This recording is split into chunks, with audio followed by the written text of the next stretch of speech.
নমস্কার, আমি আশিস কুমার দাস। আসাম বাংলা নিউজে আপনাদেরকে স্বাগতম।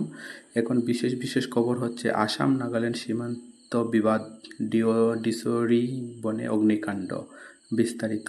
বৃহস্পতিবার কথিত নাগা দুষ্কৃতীরা ডিসো ভ্যালি রিজার্ভ ফরেস্টের কিছু অংশে আগুন ধরিয়ে দেয় বলে অভিযোগ উঠেছে।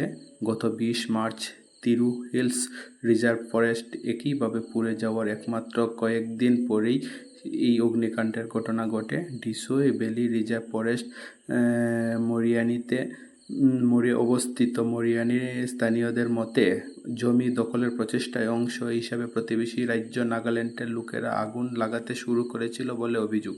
তবে বন বিভাগের সূত্র থেকে জানা যায় যে নাগারা এই অঞ্চলে নাগাল্যান্ডের অংশ হিসেবে বিবেচনা করে এবং জুম চাষের জন্য বন পরিষ্কার করে। উল্লেখ্য, সীমান্ত বসবাসকারী কিছু স্থানীয় বাসিন্দা নিরাপত্তার কারণে সংবাদ মাধ্যমের সঙ্গে কথা বলতে বিরত রয়েছেন। এর আগে জানুয়ারিতে